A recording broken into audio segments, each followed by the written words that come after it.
Hello everyone, welcome back to my channel. My name is Chizoba. Here we talk about marriage and relationships.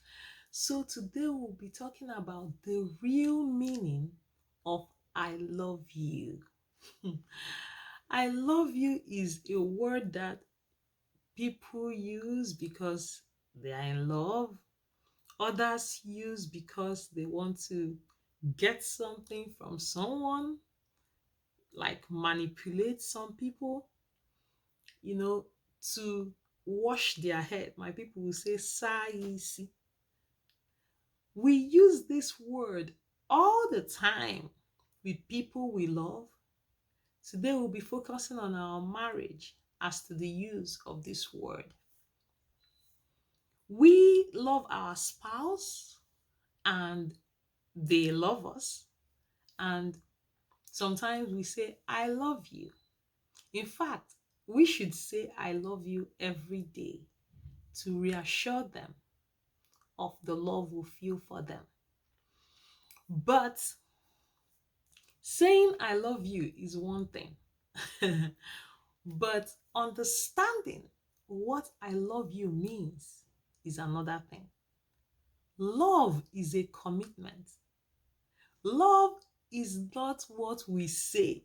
Even if I say I love you 100 times and I am not acting it, then I am actually not in love with that person. If I say I love you and I'm not able to act out my love, that love will soon go sour because the one that I'm saying that I love will not feel that love because love is action, not words. I remember my primary school, elementary school, um, our motto was action, not words. So when you say I love you, we need to act that I love you instead of just saying it. Because some people can say I love you 1 million times, but they don't act I love you. So today we'll be looking at it from the Word of God because we know that God Himself is love and He showed us the perfect example of love. And if every married person can follow this thing and follow it with everything they've got, their marriage will be heaven on earth. Their marriage will be mwah. The first thing we have to look at is that love suffers long. In this day and time, people really no longer want to suffer longer.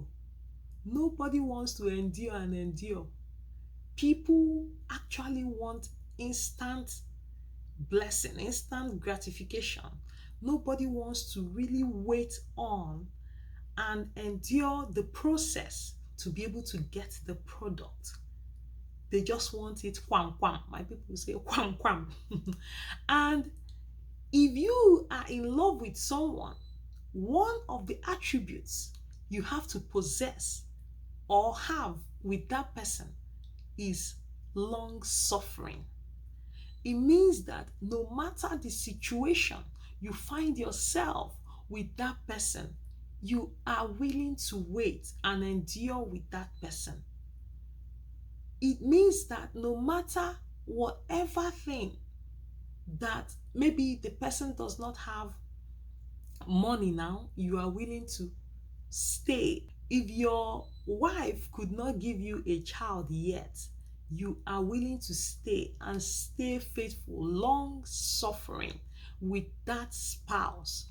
So no matter whatever you are going through, you have to stay. One thing I have to emphasize here is that if someone is going through a kind of abuse, it's an exception for me. For me, it's a no-no, especially if that person's life is in danger. Then that is a different thing altogether. The next one is kindness. Love is kind.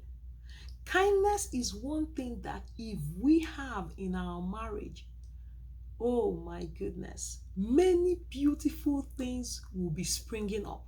Just imagine that a husband is kind to his wife and his wife is kind to him. We are doing things together. We are showing concern for one another, loving one another, feeling that empathy, putting that person in your own shoes. Kindness is worth billions, billions in our hearts. And if we can love in kindness, if we can act in kindness, we will find out that the love we feel for one another will grow day by day and deepen day by day. The third one is that love does not envy.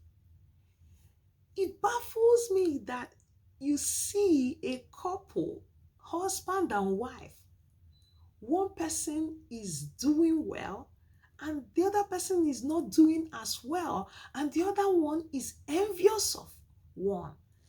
When we are one as husband and wife, it means that I become my husband and my husband becomes me. We are one. Everything I am, everything I have is him. If I succeed, it's him succeeding. If he succeeds, it's me succeeding. So we should not envy one another in our marriages. Husband, you should not envy your wife's success just because she's getting higher. And then you now say, oh, you have to stop that job or you have to stop that business just because you see that she is doing well. Some husbands, most especially, do this, and it is wrong. Both of you are one, so there will be no need to envy. If we begin to work together. The fourth one, love does not parade itself. It doesn't show, do you know who I am? Do you know who you are married to? Ah, don't you know that my father used to be the former governor of so and so? Don't you know that my father is a millionaire? Do you not know that my mother is the head of the women group? Love does not parade itself. After all, I am the king of this home. We know you are the king. No one is dragging it with you. So don't parade yourself. After all, do you know how many people that I have working for me? It does not parade itself. It does not show off. Oh, I have this and have that. Whatever you have as a husband belongs to your wife. And whatever your wife has belongs to you. It's not puffed up. It doesn't show. It doesn't carry shoulder high. Do you know who we are? Love does not puff up. Do you know that after all, I make better money? No, it is a perfect thing. It does not consider anyone lower than it. It just loves. It just gives love. It wants to serve. Love serves. Love does not want to be served only. Love also serves. The sixth one, love is not rude. It doesn't talk rudely. Who kept this nonsense here? Hey, where is that person? It doesn't talk rudely. Love is very polite. When it talks, it is polite. When it acts, it is polite. It does not behave anyhow. It does not call names. Where is that foolish woman? It does not. It does not. Don't mind that nonsense man. It does not say that. It is not rude. Love thinks before it says something. It does not just open its mouth and run the tap. Number 7, perfect.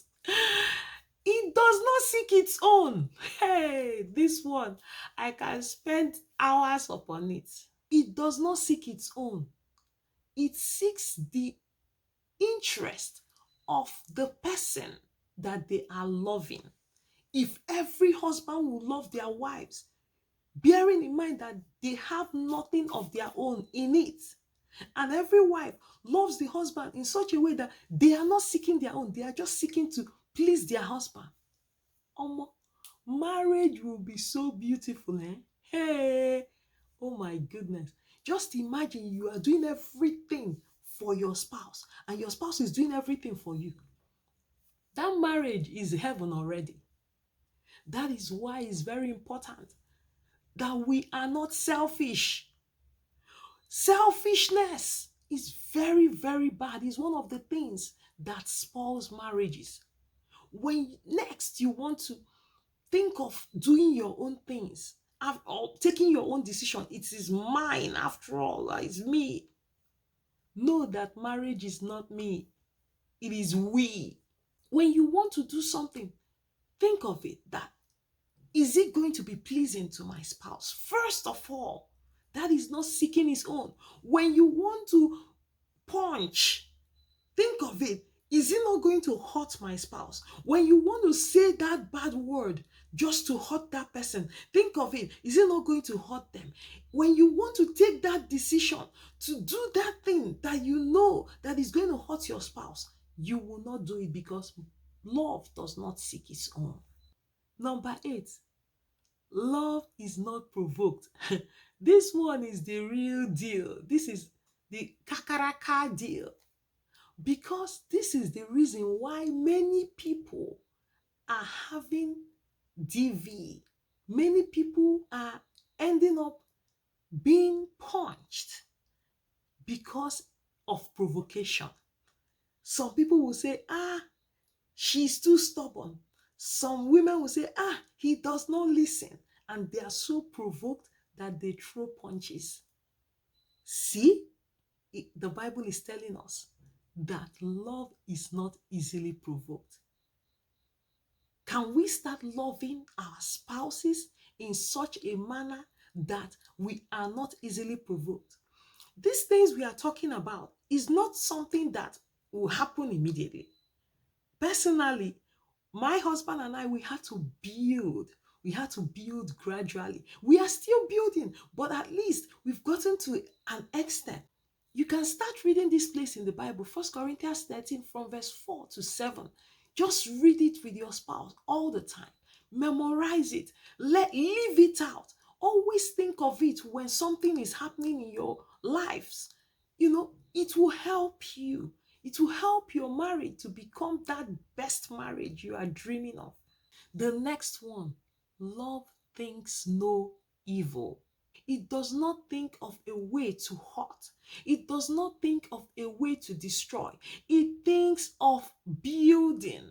It thinks of loving in truth. The next one, love does not rejoice in iniquity. It rejoices in truth. Oh my goodness. There are some people, just because something bad happened to, say, their husband, they are so happy because they feel like he deserves it.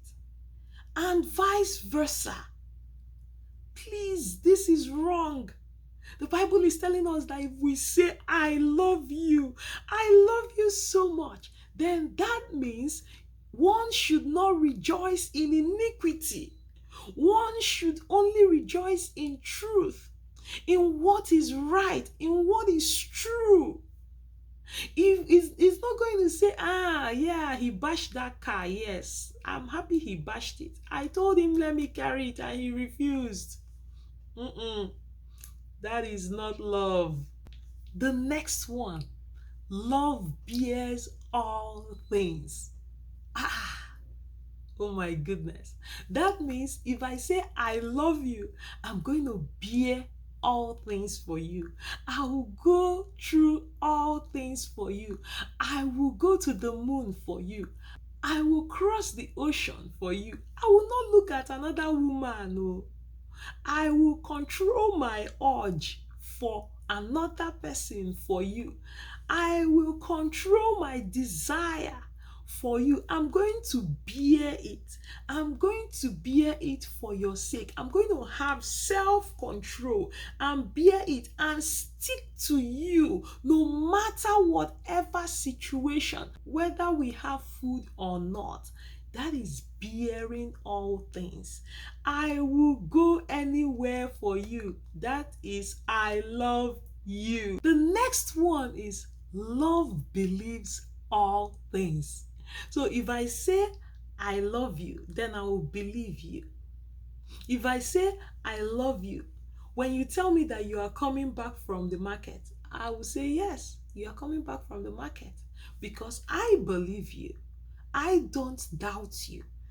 In other words, when I say that I love you, then I have to do things, make myself trustworthy so that I can be that person that my spouse can believe. If I do things that will make my spouse believe me, and then my spouse does things that will make me believe him, we are believing one another. We are believing that no matter the situation, we will conquer. We are believing that we are telling each other the truth. We are believing that we are going to become that person or those people we are supposed to be because we believe each other. The next one, love hopes all things. It doesn't just wake up and say, I'm packing my bags and leaving. Oh, I can no longer be here. No, it's saying, I will hope because I know that tomorrow is going to be better. That this situation we are now is not going to just remain like this. It's saying, I am going to be here for you. I hope that things will be right. I know it's going to be all right.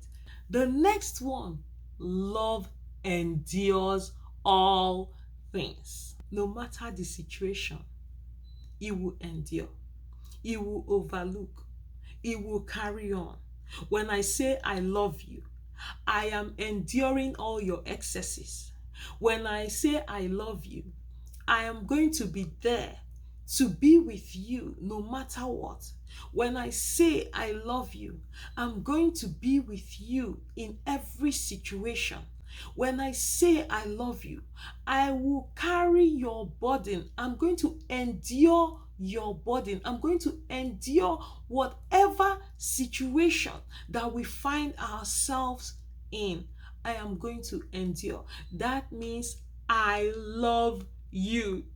Love does not fail. Love never fails. So if we can stick to all these things, all these characteristics of love, we will have the best. So all these characteristics tells us what love is and how we should love our spouses. So we have to love indeed. Indeed means in action, in the way we do it. So, little by little, let us start practicing all these characteristics and putting them into our marriages, and we will find out that we will have heaven on earth made marriages.